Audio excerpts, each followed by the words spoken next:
Tripura railway हकार कर्मी एसोसिएशननि साख्रामुंबाय हास्टेनि railway हकार हेकबा रेलवे गानारगो मानि फालनाय रगनि जुदा जों जालांनो ती दिनि आरपीएफ सिकिउरिटी कमिशनार नि थानिओ डेपुटेशन रिजाखा लेबार बदलनि अजा बिप्लब कौर खबै जुदा आदं रक असालो हिम्बत खालायनाय कमिशनार थानिओ डेपुटेशन लायखा बरनि डेपुटेशन ताई बरनि सानमुरनो ती साइखनारखा कखनो थुनेरनि बसकांगो बिप्लब कौर আজকে ত্রিপুরা রেলওয়ে হকার্স কর্মী অ্যাসোসিয়েশনের উদ্যোগে আমাদের যিনি সিকিউরিটি আরপিএফ এর যিনি সিকিউরিটি কমিশনার আছেন ওনার কাছে আমাদের আজকে ডেপুটেশন আমরা 10 জন প্রতিনিধি যাব এবং আমরা গত কয়েক মাস ধরেই আমরা এই রাজ্যের যারা আমাদের রেল হকার যারা 2008 সালে যখন রেল চালু হয় সেই রেল চালু হওয়ার সুবাদের পর থেকেই আমাদের যারা সাধারণ হকার আছেন এই রাজ্যের যারা বসবাসকারী তারা এই রেলের উপরেই তাদের জীবন জীবিকা এবং সামান্যটুকু ব্যবসা করে ওনারা জীবন জীবিকা পালন করছেন।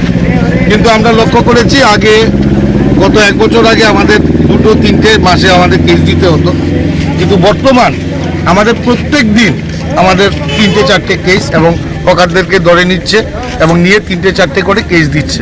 এই যদি পরিস্থিতি থাকে, এই যদি অবস্থা থাকে, তাহলে আমাদের রেল হকারদের জীবন জীবিকা এবং বেঁচে থাকাটাই আমাদের কাছে কষ্টকর হয়ে দাঁড়াবে। তাই আমরা আজকে আলোচনার মাধ্যমে আরপিএফ এর যিনি সিকিউরিটি কমিশনার আছেন, যিনি ইনচার্জ আছেন ত্রিপুরায়, ওনার সাথে আজকে সাক্ষাৎ করব এবং আমরা লক্ষ্য করেছি আমাদেরকে আগে সাধারণত অন্য ছোটোখাটো কেস দেওয়া হতো, চেইন টানা বা সামান্য। এখন দেখা যাচ্ছে আমাদেরকে বড় বড় কেসের মধ্যে ঝুলিয়ে দিচ্ছে, যেখানে সাধারণ হকাররা তাদের এই কেসগুলো হয়তো উঠতে 10 বছর 9 বছর এরকম সময় লাগবে।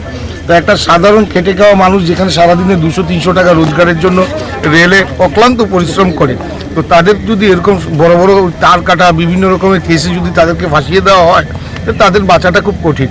তাই আলোচনার মাধ্যমে আমরা চাই, যেহেতু আমাদের দেশে এবং দেশে এবং রাজ্যে যেহেতু রাষ্ট্রবাদী সরকার প্রতিষ্ঠিত, আমাদের দৃঢ় বিশ্বাস সারা ভারতবর্ষের সাথে যেখানে রেল হকাররা হকারি করছেন, তেমনি আমাদের ত্রিপুরা রাজ্যের হকাররাও তাদের জীবন জীবিকা, তাদের যে অধিকার, সেটা সামান্য এবং ডিসিপ্লিনের মাধ্যমে, সিস্টেমের মাধ্যমে, আলোচনার মাধ্যমে। আমরা এমন কোনো কাজ করব না যেটা আমাদের রাজ্যের বদনাম হবে, হকারদের বদনাম হবে।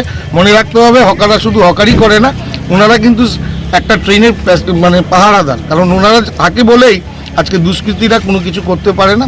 সাধারণ মানুষের বিভিন্ন সুযোগ সুবিধা এই রেল হকারদের থেকে, বিভিন্ন জানকারি থেকে, খবর নেওয়া থেকে শুরু করে বিভিন্ন কিছু করে।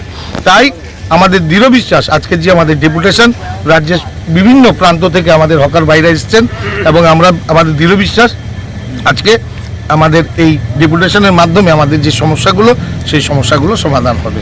এমন কতজন হকারকে হ্যারাসমেন্ট করা হয়েছে? আমাদের রাজ্যে প্রায় 250 থেকে 300 আমাদের হকার আছে, একদম সাবরুম থেকে একদম চুরাইবাড়ি পর্যন্ত। এখানে আমাদের রাজ্য কমিটির নেতৃত্ব আছে, ব্রাঞ্চ কমিটির নেতৃত্ব আছেন, সকলের উদ্যোগে সকলের একসাথে হয়েই আজকে এই ডেপুটেশন এবং তাদের যে দীর্ঘদিনের যে এই সমস্যাগুলো ভোগ করছে তার থেকে সামান্য রিলিফ পাওয়ার জন্য আজকে এই ডেপুটেশন এবং রিলিফ আমাদের দৃঢ় বিশ্বাস ওনাদের এই সমস্যাগুলো সমাধান আজকে হবে।